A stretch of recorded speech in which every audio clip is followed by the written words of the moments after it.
Do you know the difference between good and bad risk as a trader? My guess is most traders out there have an idea on a spectrum, but it's not really well defined. So the goal of this video is to walk you through in detail good risk versus bad risk with examples. And then at the end of the video, I'm going to go through some best practices that I've learned from trading over the years. What's up, everybody? Welcome back to All the Outliers, and a shout out to the Patreon family. You guys make content like this possible for everybody else. So thank you for the support.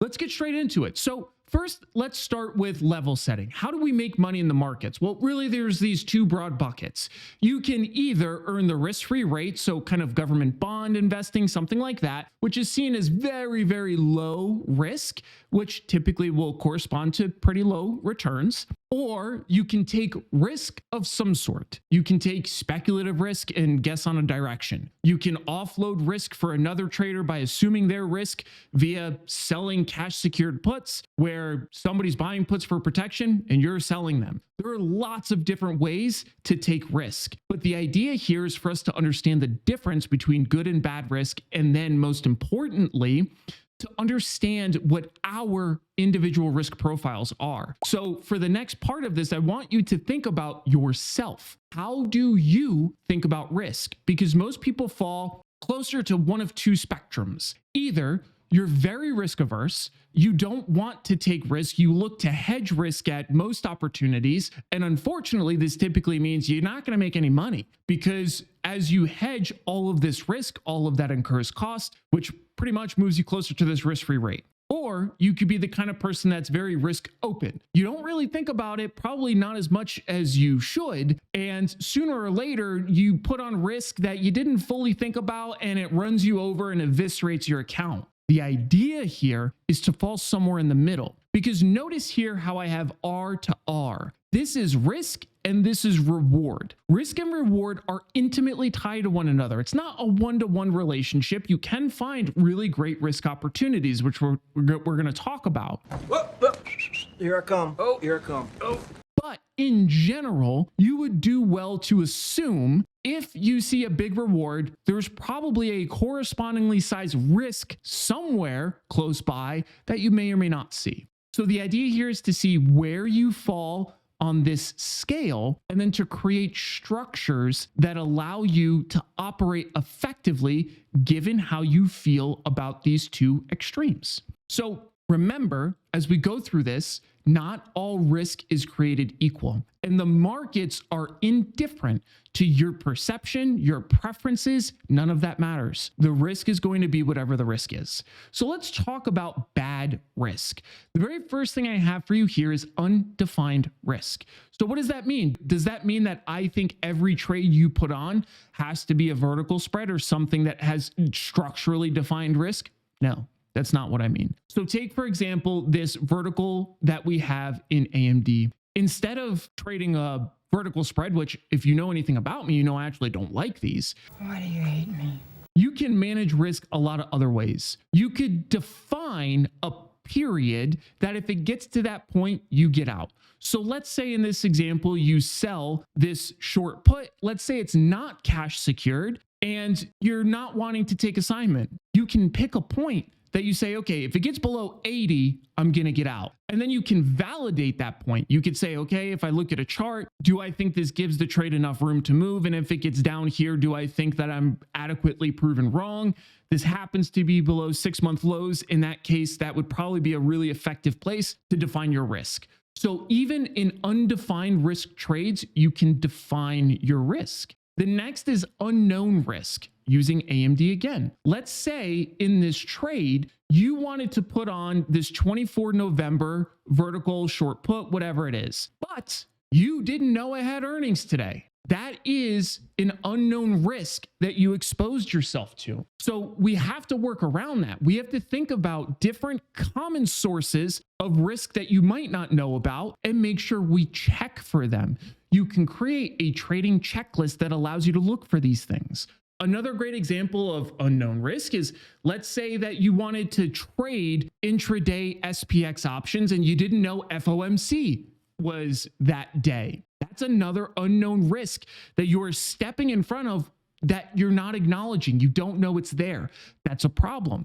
So we have to make sure that in our trading process, we have a way to identify most sources of risk. There's going to be risk you cannot control. That's okay. That's part of the game. But the idea is we want to know about almost all of it if possible. Then we have misunderstood risk. This comes in many different forms. So for example, a common misunderstood risk is that if we look at this vertical in AMD, people will assume that this is a safer trade than just selling the short put.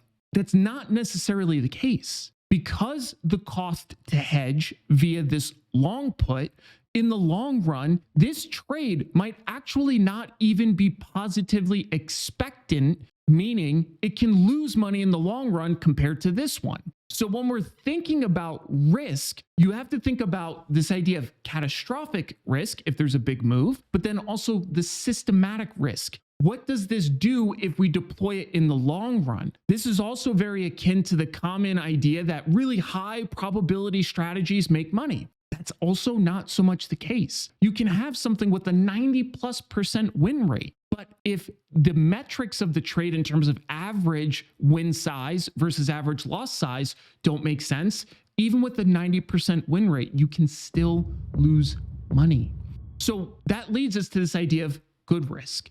I kind of was sprinkling this in as we ran through the other scenarios. So the very first thing, a good risk is one that is defined. So if we're to trade this cash secured put or naked short put in AMD, defining that risk, that's a good risk to take, because then we can analyze that defined risk that we're setting compared to the profit potential and see if it makes sense. Next is unknown risk. I call this researched risk, but essentially this is just where we don't have things sneaking up on us. So again, if I'm trading AMD, I know to look. When does it have earnings? Does it have any big news that's on the roadmap that's going to happen while I'm in the trade? And then we have misunderstood versus accepted risk. You can have, for example, risk in an earnings play where there's an overnight move that's really big. If you accept that risk as part of a broader system and it still makes sense, that's a great example of accepted risk. It's something that you've analyzed. Even if that risk is realized in a broader system, it still works out okay. It still makes sense. That is an example of good risk. Another great example of good risk is when you can create an asymmetric return profile.